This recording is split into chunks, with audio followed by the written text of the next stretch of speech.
Welcome to the Daily Dev Talk with me, Adrian Nantchev, where we explore and share stories of the best game you can. Stay tuned for today's episode. Good morning, Overload Nation. Adrian here, and I am with Vincent Richer from Keeper. What do you have to say about it, Vincent? Hey, hi guys. Runestone Keeper. What's the plot? Okay, so What happens in it? yeah, so Runestone Keeper is a RPG roguelike strategy game. Basically, it puts you in the Runestone Keeper dungeon, where you have to reach the last floor. It's fairly simple. It's a very simple game, but you'll see that it's also a very hard game. Vincent, I found that it was a little easy to play but difficult to master. Yes, that's it. There was at times where there was a trade-off. I have the key to go to the next level, and I know where the door is, but I'm low on health. Of the kind of dilemma that we wanted to give to the players. Sometimes we want the player to question himself, level and try to level up, and have my HP and MP back, or do I go to the next level and try to find something else? Yes. One thing I noticed about it, and that I really liked actually, was the spell. Yep. I found it was a little OP because as soon as you enter the room and you find a monster next to no attack, yes. Tiny little OP, but that was on purpose. By design. Yeah. Okay. So let's talk. A spell sounds OP at first because let's say you're on the first floor. The way a guy spells used is based on the amount of tiles that are blocked by the monster. So every time the monster will be blocked. So let's say he has like 7 attack and 6 tiles are blocked around them. But there's a funny, because it seems at first that his spell is very good, but once you get to the further stages, then 100 ATK. So that's where the spell is not as useful anymore. And that's quite a lot. At first, this is like just after I complete the tutorial, I honestly thought the character would be visible and it would be like third person, that you could just skip around going to all the different tiles that would just grayed out. Because at first I was really going on a set path, and then it reminded me of Minesweeper. Yeah, a lot of people actually, when they play the game, it reminds them of Mine. Like you said, it's easy to play but hard to master. I've watched a lot of people play, and some people would just click around the creature's abilities. They'll check the items that they get. They'll check everything. So basically, you have many ways to just learn the game, and you want to finish the game like that. It's gonna be very hard. It's almost impossible, I would say. So sometimes it's a buff, and sometimes it's an enemy. Sometimes there's nothing there. Sometimes you can find health or a little statue. These little holes that when you step on them, the ground falls through. Yes. And you can't progress around it. Yeah. I think, Vincent, if you wanted to enter a dungeon level, every direction is a hole that falls to the ground.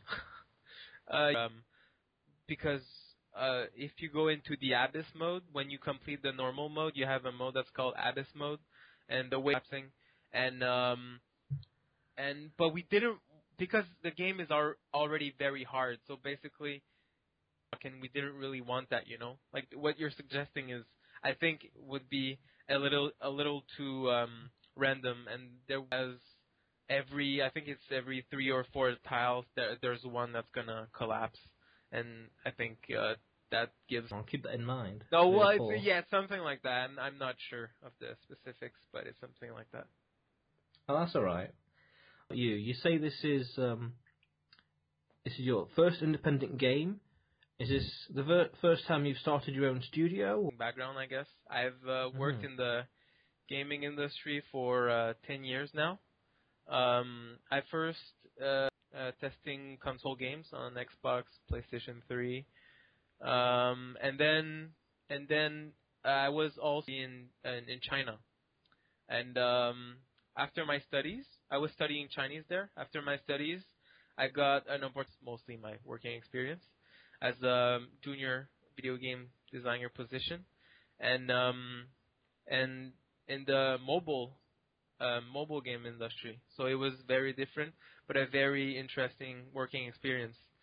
And then we talked about the project, we talked about the game, and I was very interested because that's the kind of game that I like to play. And I like a lot of the companies, they just want to make money out of the players. But I felt like Blackfire Games really wanted to make a fun game, which is... Of the business's mentality in China, of just wanting to make a lot of money, there's a lot of piracy because of that. It's a culture in China to just, like piracy not only for games but for everything. This has to do with them wanting just to being ripped off. Yeah. Ah, okay, interesting. And you mentioned the important part of the process. Yes. Albeit quite labour intensive. I agree. Got the chance to also I got a promotion and was eventually project manager. Understood a lot more about the development process, how to talk with developers, and just the community. And it's very interesting, and I really enjoyed the experience. Yeah. On top of that, terminology. So if science issue is or whatever the problem is, to the right department. That's it. Effectively, and they know exactly what the issue is without having to... So games, it was easy because you only have one platform, but for mobile games, it was a big challenge for us because we have like everything. So just testing for bugs can be a little harder when you work in the mobile game. Different iOS versions. Yes. I worked on Lego Jurassic World, and we had PC and all the different consoles, and whenever someone had to, and no one wanted to do it because the controls are horrible, completely different. Right. But that's interesting, Vincent. 10 years and to work on your own game, or you wanted that creative freedom. Oh, I'm sorry. Blackfire Games is not my studio. It's not my studio. Yeah. All right. Yeah. Oh, sorry. No, I it's thought that was okay. your own. It's okay. That's so, all like right. I told you, I'm the only foreign employee there. We're not sure yet, but eventually it will be either San Francisco or Montreal. We're working on our next game right now. And, yeah. Oh, right, yes, I remember you saying that you're the only one that's not from China. Yes. Yeah, I remember now. And the communication... As the lead designer, Vincent, tell me, what did you want the player to experience in the first 18 minutes of the game? Yes, so one of the things that we want... I wouldn't say because we were a couple of designers on the game, but I think we wanted to give a tutorial to the player just to give a general idea of the game, but we wanted the player to discover the game. I don't know if you've noticed, but in the dungeons you'll find little scrolls, and these scrolls are actually the real tutorial of the game because they will give you... so that's one of the first things. The second thing that we wanted the player to experience, there are many ways to learn the game, and I think the process of either dying a lot or like what you said, like playing, trying different strategies stage, or should I stay on this stage, on this floor and try to find an item, or so it's very interesting. Players. Yes, I noticed that the scrolls at times gave some more advanced techniques and information. Too long-winded. It was just this is that. Here's the inventory. This is weapons, so on and so forth. Yep. And then you discover extra things like the ballistas. Yep. Sometimes there was 2 monsters surrounding it, so it's that was to be expected. And that wasn't mentioned, and that was nice. And no doubt there's more things that to be discovered after certain levels. Yes. I also noticed that ability to gain a health for every monster he's killed thus far when he enters the next level. Yes. So that's killed one person thus far. What do I do? Well, I have to continue the level. Yep. So on and so forth. But I'm sure that over time that every hero have their own passive, and basically it's all about strategy. Will work more because as you mentioned, we have a lot of gods that you can believe in. You can become one of the gods. You gain their power, but sometimes you have also downside. You have downsides, and to build the perfect character to just try to complete the game. I also notice at times that when you enter the level, Yes. there's a group of goblins in there eating and drinking and blah blah. Yeah. What do? Fight them or move on? And I see it, but I just more or less skip through the level. Yeah. Well, that's pretty nice. That every now and then there's little events. Yes. I also wanted to give a D&D feeling, like a Dungeon and Dragons feeling to the game, as where the player can feel that the more you progress into the dungeon, the more events you encounter, and your choices wield also sometimes they wield like benefits, but sometimes they are consequences, and you get on your character. And speaking of buffs, Vincent, what was the one big thing you learned while working on this game? While working on this game, because it's the first game that I've actually been there from scratch. I've been there since this by making it.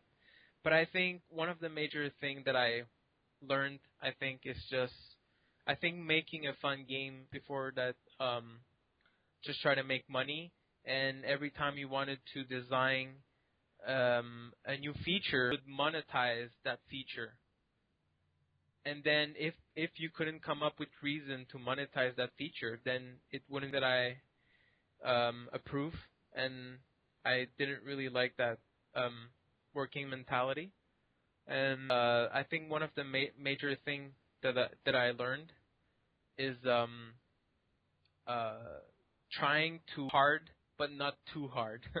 I think right now, well, it depends, but I would say for the Western market, anyway, like for the hardcore players, I think this game is just about right. But I think for the more casual, Yeah, I can see what you mean. I found that some of the monsters were a little difficult at times. Like the knight can attack twice, and others. Because do you need to discover them, or does it just do in general? And then every now and then there's bombs or little traps, and it's like, well, every now and then there's like a heart. Oh, great, 3, 4, 5 points, but that's like the equivalent of 2 spikes or barely half a bomb. Like traps. We have a lot of traps in the game, but it's definitely not the major part of the game that you can complete the game. So as you mentioned, we have many of them. Like you said, some of them will explode after 3 turns. Some of them will just. I'm also curious, what was your light bulb moment while working on the game? The moment where you suddenly realised that, but with magic. Yeah. Okay. So I thought a lot about this question, and I think my light bulb moment was for the Chinese market. And then at what point we decided, why not put it on Greenlight on Steam? The players on Steam were really great. They were really excited about the project, and they were really interested in the English version, because at first this game was going to be a China-only game.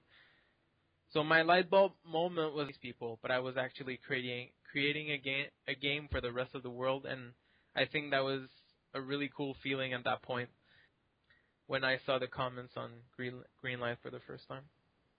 Yeah, I know what you mean. When you see that other people, and they appreciate your effort, yes, and they appreciate what you did.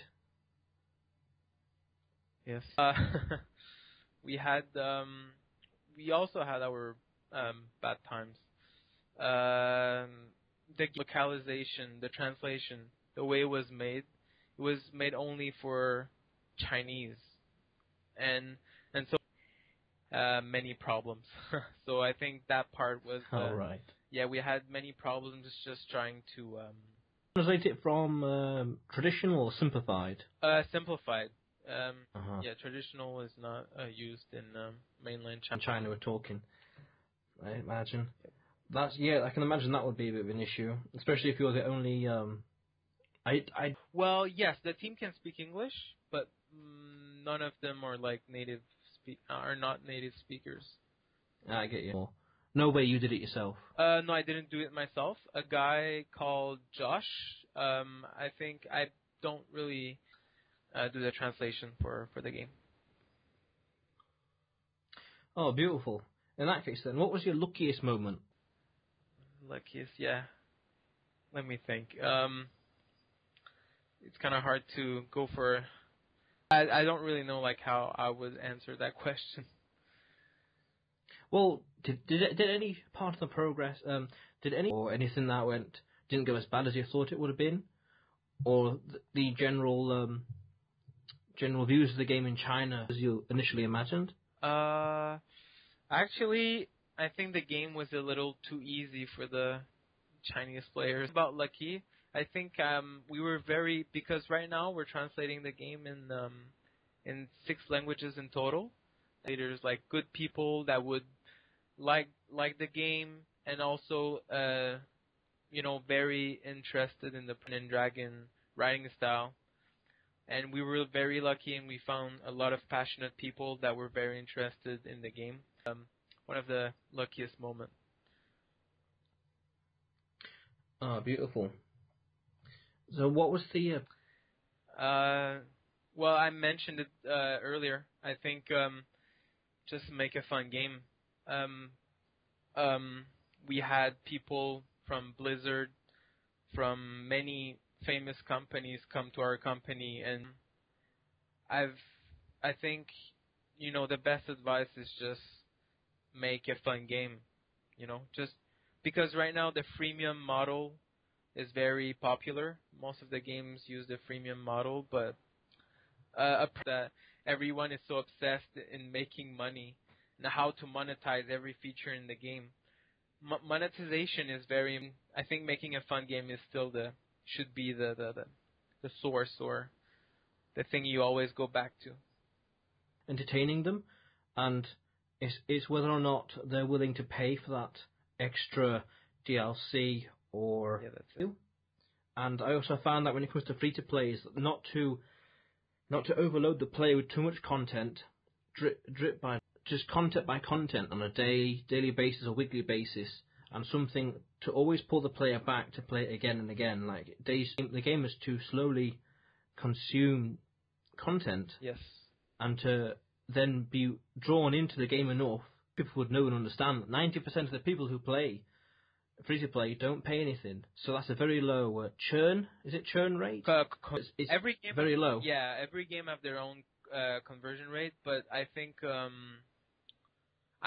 really depends on the game. But it's hard to say. But for the games, I think one of the biggest trend in China right now is just using. Eventually, in the game, you'll have a hard gate, what they call a hard gate, and then you won't be able to progress anymore, and force the player to buy premium currency in order to, being able to move on and try to Yeah, it's not the same as a proper game. I can imagine if you have to monetize and you want people to buy it. I don't think it would be. It's still a viable business, but it's not the same. There's too many, maybe not too many, but there's a lot of competitive for visibility for users, and you can also. Well, I agree with just giving small drops of content like a lot of the games use the energy, and I think that's okay, that's fine, but I don't like the straight pay to win approach. Powerful. I like, let's say, the COC, like Clash of Clans. I like the way they do it because you can still paying players are. It'll take like a lot of time, but you can eventually do it. So I think with monetization. Yeah, well, it's also a case of like marketing, and about the game itself. It's not just a case of here's a game, and then extra features, extra channels that need to be monetized. So I understand they did a good job. Every now and then I've seen the adverts for them.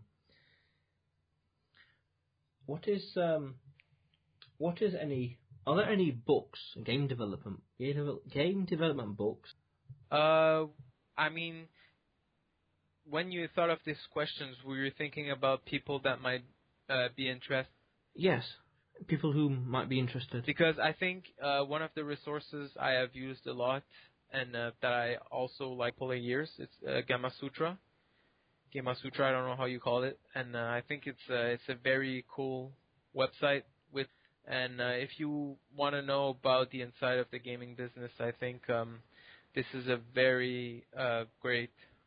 Yes, I hear that one a lot. I can understand that. And speaking of which, like an Evernote or Trello, software, app, or extension. Oh, a lot. That's worth sharing. Yeah, a lot.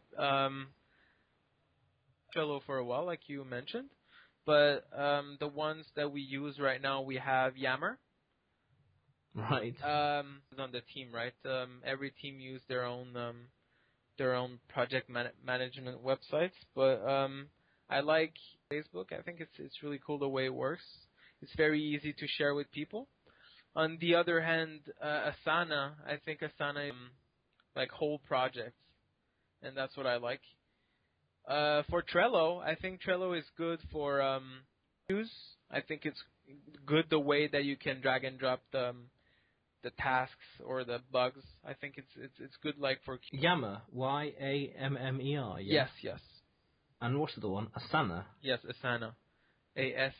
Okay, And cool. there's also another resource that I haven't mentioned, and I think it's it's at the mobile game industry anymore, but it's something I've used a lot back when I was working in the mobile game industry. It's called Apani.com, and it's a resource.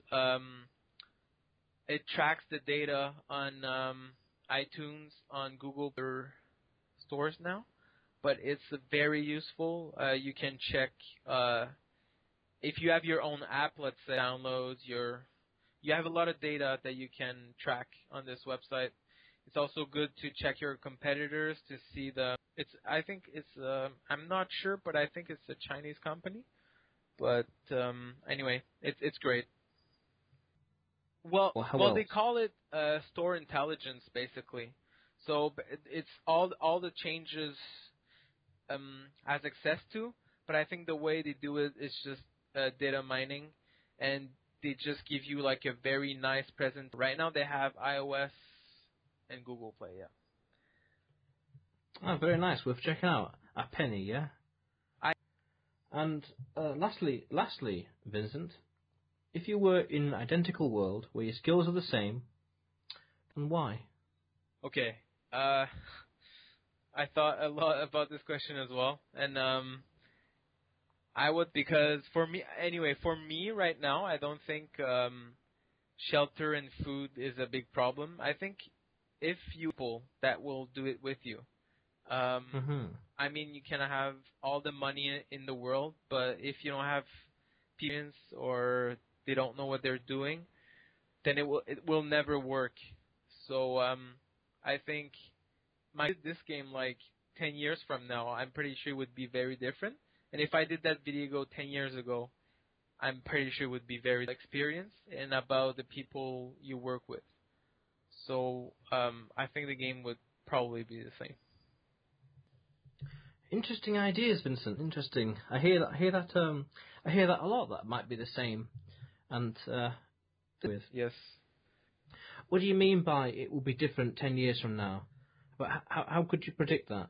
If you're doing it 10 years from now, I learn every day. I think when you design features for a game, it's trial and error process. You learn a lot of, and you just keep doing these mistakes until you get it right, you know. And it's the same thing for Diablo 3. Talk to us about the new class. I don't remember the name. It's been too long. There's a I remember the name. Anyway, some kind of paladin for their. He was talking about how they designed the paladin and how they did hero, and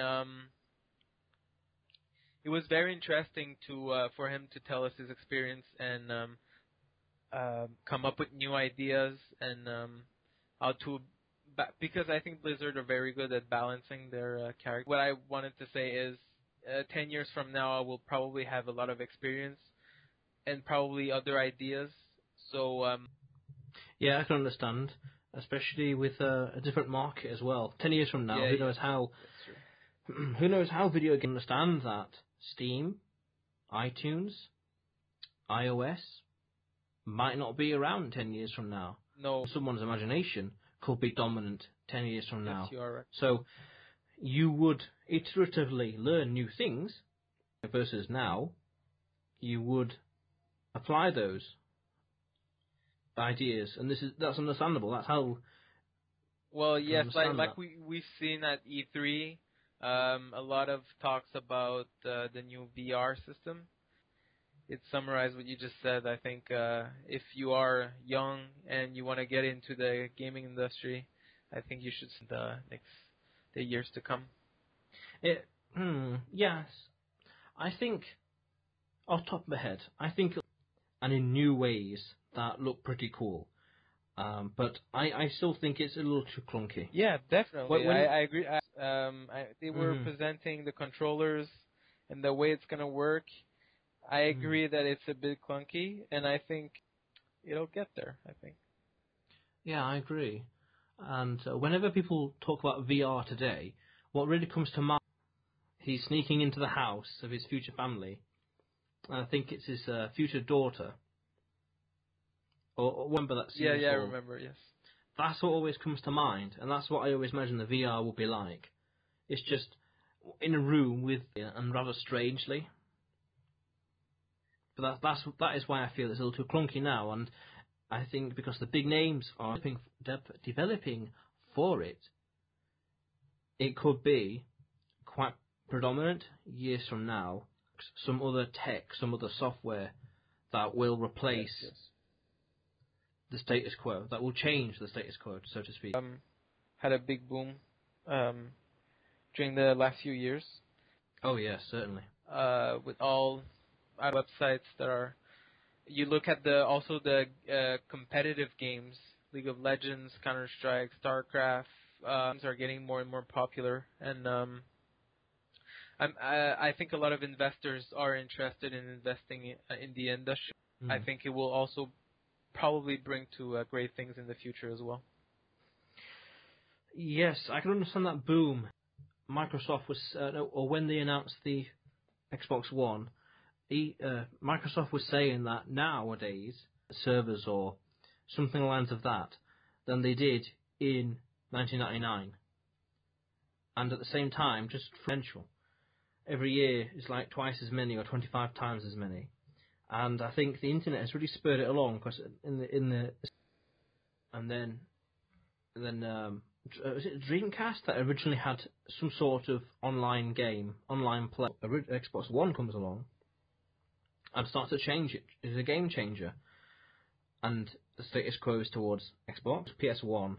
Then the whole Xbox Live comes along, and the status quo goes towards Microsoft and 360, and they are shaping them. Summer 06, playing all sorts of games, and then we then start to see the internet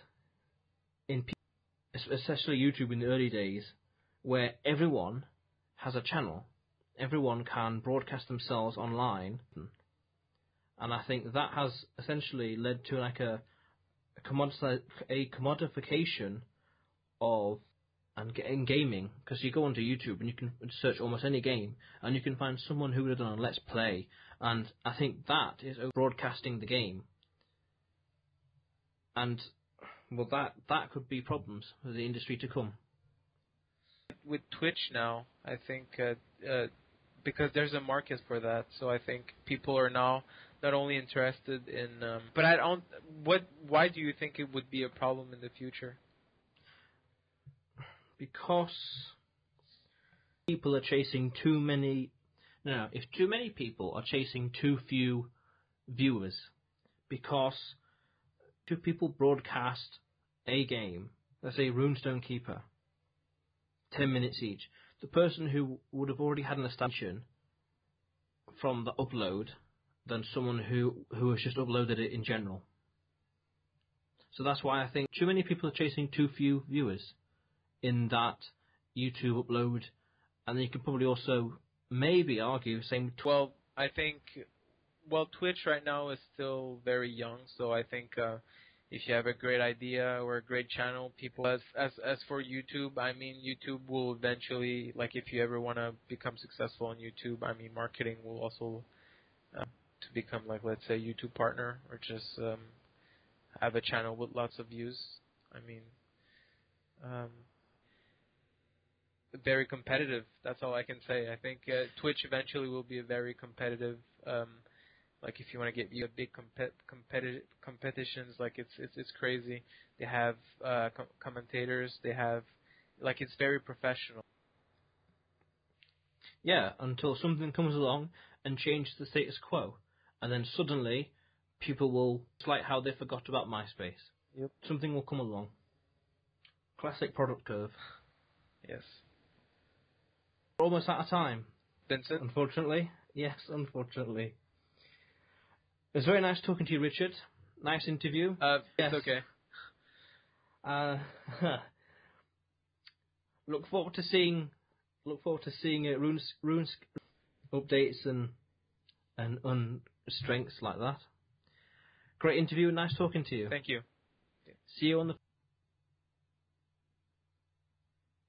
Okay, beautiful. All right, now that interview around this time next week. So we're talking 30th of June / 1st of July. 10 interviews in total done, and thus far I have 5. All right. I have 2 more tomorrow, Wednesday, and then to do. And then I'm going to upload the video one by one, day after day, in order of me making them. So actually this one. When it comes to the video itself, what I want to do is have the audio only, with everything will be muted. But I think that, say, 50 minutes of gameplay might be a little too much. A lot about the game, so maybe for the first part of the interview. Oh, certainly. And then maybe, like, when we talked about Asana, maybe show the audience, like, where they can access these websites. Well, what I was going to do for stuff like that was just have it in, other thing I had in mind was a static image, where it was just showing who is the interviewer, who is being interviewed, and the... Yeah, that's fine, that's fine. I do, however, need a picture at all. Do you have a more of a face yes, picture? I do. I only need for that static image. Is there also any trailers or videos that... Sure, I can send that to you. Please do. I'll generally prefer them as soon as possible, because I think tomorrow I have a few other things for the channel and elsewhere to sort out. But aside from that, Richard, Vincent... It's kind of awkward, but it's fine. We'll see. It's more human. Apart from that, that's everything.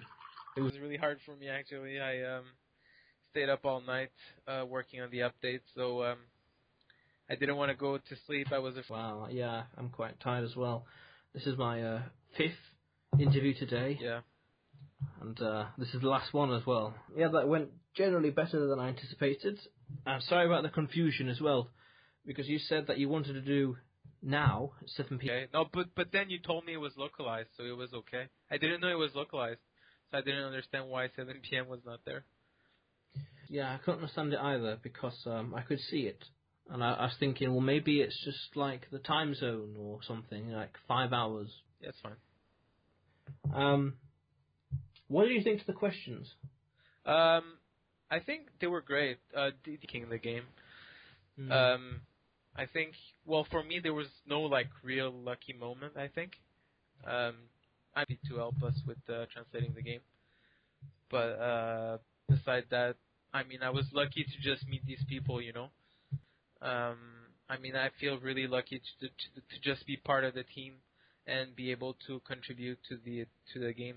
They're very passionate about games, and like they have their own views. Like the other game designers, we have to be part of that, and yep. That's cool. Yeah. I'm curious. Do you speak much Mandarin? Yes. I have a mate of mine who's in Hong Kong. Really? He's in the games industry as well. And he only speaks Cantonese fluently. Oh, that's great. This is for me. I speak very fluent Mandarin, but very basic Cantonese. They're completely different. Is it as different like English to German is completely different? Yeah, maybe it's, well, I wouldn't say it's that. I guess the English German is, because something that's very interesting in China, they have over, I don't know, so you can actually understand. But some of the dialects like Cantonese, you cannot. like it's impossible to understand anything. You actually have to over, so it's really hard. Yeah, I hear that. Although Beijing Mandarin is the standard for the country. Yes, because right now, right now Mandarin is the official dialect of China. So people, born for sure. But then sometimes I've seen older people, like very old people, over 70 years old, or who don't speak standard Mandarin very well. You mean? Well, some of them don't speak it at all, and some of them don't speak. Sometimes they use the same words, but they don't use the same tones. So I know that's kind of weird, but yeah. And a lot of tension between China, Beijing and Hong Kong, but that's a different story. Yeah, a lot I'm of tension. Generally curious. Thing. Yeah. It's not going to change. Yeah. When you were talking about traditional characters are used by Hong Kong and Taiwan. Have you been to China at all? To where, sorry? China at all? Oh, I've been in China for 6 years. I thought so. Yeah. Have you been like Shanghai? Oh yeah, I've been everywhere in China. Yeah. Everywhere. I was a consultant for the number one game company was in Shanghai, and I helped them make. That's a very cool story if you want to hear it. I was studio in Beijing, and then one of the biggest. I mean, because through Tencent. And they have this chat program called WeChat. And most companies, small companies, put them, but the contracts are really bad and they don't make a lot of money. They have to give most of the money to Tencent. And Tencent also sends a game. So a lot of developers, they have to do really big changes to their games. And then one of the nerd with another publishing company, that's not Tencent, and they were able to maintain number one mobile top 5, which is very impressive, very, very impressive. And their game is called Dora Legend. And it's a very interesting story because, of course, they never bought the license for Dota, but also for that company because they wanted to make the same game, like the same gameplay, but for the Western markets. So again, like we did different characters, different items, a different story. We changed some of the features, and it was a very. Guys, I worked for a few months there. I'm curious because what I'm planning in the future, say St. Petersburg or Moscow, and taking the Trans-Siberian Railway, Pacific Coast even. And maybe getting a train from there to Beijing, and then maybe getting another train to Hong Kong. A little round-the-trip adventure. Yeah, you could do that, definitely. I think it's a very cool experience for a visa before entering mainland China. But for Hong Kong, you're fine because you're from the UK, so I have a visa, or you don't have to apply for anything. But for mainland China, it's a little different. Oh, wow, I never knew. Yep. Interesting. Oh, in the future, just like this little trip, visiting in North Korea as well. Yeah, North Korea, sure. The current situation over there. Nah, of course it'll be safe. I ain't too worried. Yeah. Hong Kong, just interest in China generally grew and grew, and because of the increasingly international world and the powers Mandarin, increasingly worthwhile knowing. Well, you as an English person, I think it would be very interesting to see the difference between mainland China. So different from China. It's because right now, okay, Hong Kong is a part of China, but they have their own economy, and it's very interesting just to see the lifestyle of the people over there compared to people in mainland China. The description that Hong Kong was an island of capitalism, yes, in the shadow of a communist colossus or something like that. Yeah. I think that's a. My friend from Hong Kong talks about some of the problems over there. Yep. Like there's an issue with land. Not much on the mainland tend to buy them and drive them up in general. And that there's a general disillusionment of government with Hong Kong. These are all problems. Yes, big problems. Especially, you can't really understand a hotel or a hostel. It's super difficult, and it's super expensive. The young people and like they pay fortunes for really small apartments that live over there. Wow. Yeah. Oh, I get what you mean. Wow. Okay. I also threw your troubles into a basket, and you saw their troubles. You quickly grab your own, and it's like, wow, appreciate not living in The land of capitalism. But beyond all that, Vincent, that's everything. Yeah, no problem. If you ever want to try the game I was talking to you about, they just launched it in the Western market on the #1 game in China, which is called Dota Legends, but it's in Chinese, and mobile game, and I think it's very well designed, and it was okay. One other thing. Do you know of any other studios who would appreciate the? Not really. Like the companies I've worked for before, they were all very huge. Like come across any studios that are interested, I will definitely tell you. But also, I think I might be, I don't know, 3D animator or model or whatever. If you're interested in the work, I could maybe get you a job. Because I've looked at your portfolio and I think I think their skills were similar to yours, so I might be able to help out. You do. Well, you can't do anything, but I mean, I'll check it out. I will see people I've worked with before, but none of them came back to me. But as soon as I get their reply, I will tell you. And working in China for like at least 1 year, like that's yes, okay, because that's kind of a big thing, Just give years and just go to a new country. It's not like everyone that would be willing to do fine. that. You mentioned how you would make the game the same, always learning, going out of comfort zone, doing other different things. Yeah, that's great. Learning new languages and going beyond.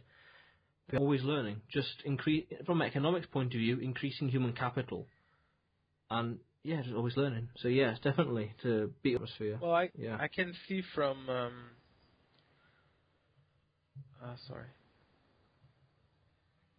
motivated individual. So yeah, I'll definitely try. And they will probably ask you for your portfolio and everything. Yeah, I mean, I got plans to always improve forever. 21 and always wanting to improve. That's great. Yeah. Well, what's the situation right now in the UK? Is it really hard to find a job in the industry, or? I did university, and it was video game design. It was modelling. Okay. And about 2/3 through, I realised that I didn't really enjoy modelling, and I asked Betty. It's like, well, 2-1 in it. That's good. It's there's the qualification, but it's like I'm not that good at it. Then it's been a bit of a U-turn. That was over a year ago, and so then it was like let's practice animation, get better at it, do these online lessons gradually, more or less from nothing. Just like understand the basics, take it from there. Understand how it works in the engine, take it from there. Sim business, and in November I started Game Overload. Well, pre-production. It was November. I also started reading other books about self-help, like Tim Ferriss's 4-Hour Work Week, and a few others. Okay. And game store for selling Steam keys and Steam games. But I got in January and February and a bit of March. I was busy with for the business. So it was like I don't know fully what to do. I don't know what. I don't know how to work with the processes that are all there. So it's like, I don't know how to do. Yeah, it's all about X, Y, Z. marketing at this point, yeah. And then at that point, in mid-March, QA with them, I got that job, started 25th of March, and that was on Lego Jurassic World. And I was working on them for like 2 months. I don't want to be stuck in this forever. It's a nice industry, great experience, great studio, but it's like this is not truly what I want to do. Still want to do animation, but definitely not just the sense of accomplishment to stick through it, not to give up. And to understand fully what QA is about, like playthroughs and all these other things and collectible stuff before. So stick through it, 'cause I'm not going to give up on this. And then halfway through that, I discovered podcasting, like through the iTunes, and then listened to these of that, and it's like, hey, that's a great idea, and this idea slowly generated, and since then, since I finished at TT Games Community on YouTube, on social media essentially, on iTunes, which is the Shout Out Sunday series, which is something else, and this is aimed at people who want to get in the industry, who are in the industry, or people who have got games and just to get extra information. That's great. I think it's a great idea. And also, I think it's very cool also to just like get really small studios out there, just talking about the experience in making an indie game. I think it's cool. The beauty of this is it's work from home. It's just, say, one day, just do a load of interviews. That's a 1 week's worth, or weekend, do 10 interviews worth, and there you go, a good time buffer. Game Overload right now, or not? Yeah. Oh, really? There are multiple ways. Yeah, there are multiple ways that I've yet to implement, because this is the other thing. It's right now in the early days, like roughly, it's just pushing a boulder up a hill, and then when through word of mouth or SEO and stuff like that. One of the ways I want to monetize is, firstly, there's the shop, there's the store, is selling games in general. Sunday, which is aimed at gaming channels, selling the products to them. I'm seen as an authority that would buy the games for their own semi-commercial use, just let's plays and such, and then through to other consumers, or just people who watch those videos in general, and this daily dev chat and sponsorships that I want to look into. That I've looked into it briefly, but the 1 or 2 places that have potential on YouTube, which is just me, 5-10 minutes or so talking about news in the industry with gameplay similar to Review Tech USA, but done my way, done differently. That's cool. I think that's a great idea. That is all of these things like that within Google and YouTube and the gaming community and gaming industry, and each one has its own different educate and interact with the audience in their own way. And that's the new sales model, as opposed to advertisement and cold calling and so. You could do because right now the Indiecade, there's the Indiecade 2015. You could check that I've submitted their game to Indiecade and have an interview with them. What is it called? Indiecade. Wait.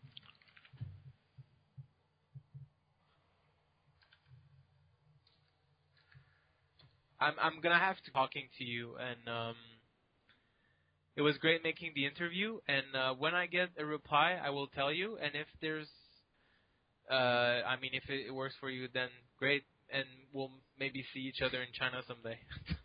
Yes, easily. Part-time business, but it's big enough to be full-time.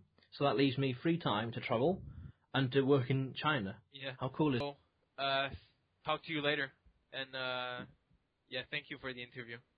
Yes, you too, Vincent. All right. Bye for now. Bye-bye. Adrian Nantchev. If you are a game developer that wants to get your name and game out there and to share your experiences and stories, then contact gameoverload.co.uk. Stay tuned for tomorrow's episode.